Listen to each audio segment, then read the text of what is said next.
अस्सलाम वालेकुम, कैसे हैं आप सब। उम्मीद करती हूँ आप सब अच्छे होंगे। और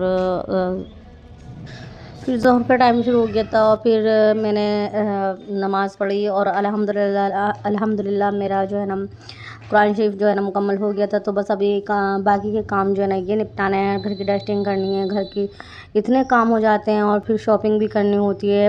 अगर मैं भी कम जाती हूँ, मेरे हस्बैंड ज़्यादा जाते हैं, लेकिन फिर भी बस उन्हें बताना होता है, ये डिसाइड करना होता है, ये लाएंगे वो लाना।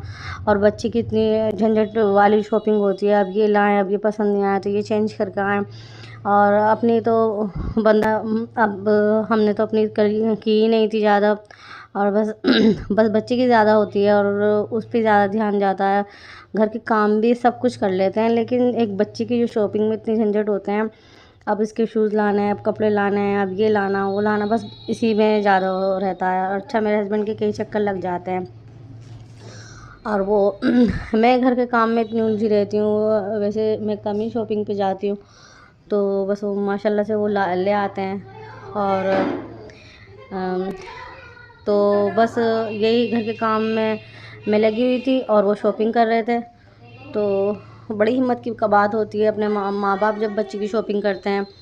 इधर बहनें और जो उन मेरे जो बहन होंगे वो पहले बड़े बच्चों को ले जाते हैं, फिर छोटे बच्चों को ले जाते हैं। माशाल्लाह से वो इतने इतने थक जाते हैं बच्चों की शॉपिंग में, बहुत ज़्यादा। तो हिम्मत है माँ बाप को अपने बच्चे की शॉपिंग करके, ऐसा लगता है अपनी की हो और बहुत खुशी होती है बच्चे की शॉपिंग करने के बाद। तो बस अल्लाह ताला माँ बाप को इतनी हिम्मत दे, सबकी औलादों को अपने माँ बाप की भी कदर करने वाले बनाए। बड़े जो है ना मुसीबत से अपने बच्चों को और मशक्क़तों से पालते हैं। लाड तो होता ही होता है, लेकिन ये कोई कम काम नहीं है कि बंदा बच्चे ऐसे ही नहीं पल जाते।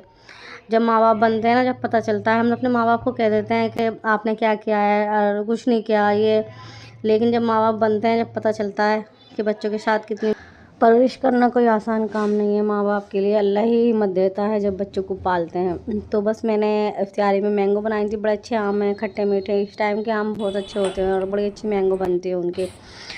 तो बस इफ्तियार के बाद रोज़ा हो गया था, फिर चाय वगैरह पी, तरावी पढ़ी। और फिर मैं सुबह का टाइम फिर थोड़ा थोड़ा मैं घर की डस्टिंग कर रही हूँ। तो कभी रूम, इस रूम का कर ली, कभी दूसरे रूम की कर ली। तो ये देखें, मैं जैसे ही मैंने इसे मैंने पहले देखा था, 1 महीने पहले। तो मैंने जैसे ही मैंने पर्दा हटाया तो ये कुछ मुझे चौखट ख़राब सी लगी। तो मैंने कहा, तो फिर जैसे कारपेंटर को दिखाया तो उन्होंने कहा कि ये कोई ख़राब नहीं हो रही लकड़ी, ये जो है ना इसमें दीमक लग गई है। तो आप इसे जो है ना, बस इसका एक ही इलाज है, इसे निकलवा दें, पूरी विंडो को निकलवा दें। तो माशाल्लाह ये विंडो इतनी बड़ी है, तो इसको निकालना कोई आसान काम नहीं है। तो बस ईद के बाद ही ये काम मुकम्मल होगा इंशाल्लाह। तो ये मैंने पढ़ा था कहीं कि अगर इसमें आयोडेक्स लगा दें तो ये रुक जाएगी। तो मैंने ग्लव्स पहना और ये काफ़ी बड़ी डब्बा है आयोडेक्स का, तो मैंने पूरा ही इसमें लगा दिया। अब जैसे ही मैंने लगाना शुरू किया तो इतनी खोखली थी अंदर से, बिल्कुल लकड़ी को दीमक खा चुकी।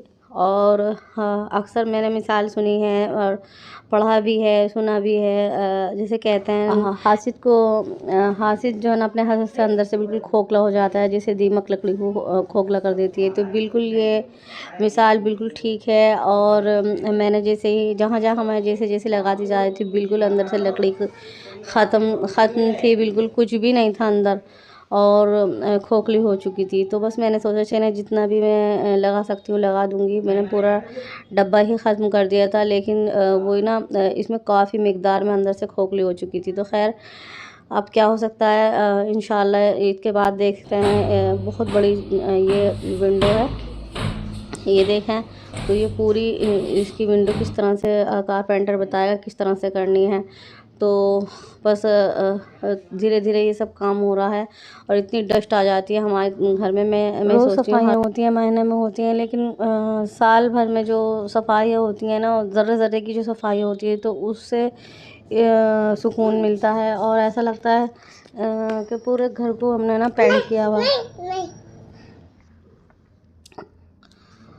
तो बस सब सफाइयाँ हो रही थी और बस थोड़ा बहुत रह गया था काम।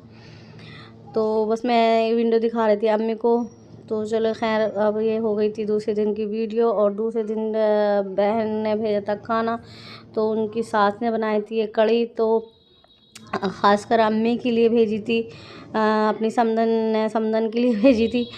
तो बहुत मज़े का खाना था ये। और चावल भी भेजे थे, कढ़ी भी भेजी थी। तो आज जो ना सफाइयाँ करते करते थक गए थे, तो बना हुआ खाना जब आता है तो बड़ा मज़े का भी लगता है और शुक्र अदा भी करते हैं। तो बस दें यहीं दें इजाज़त, अगली वीडियो में मुलाकात होगी।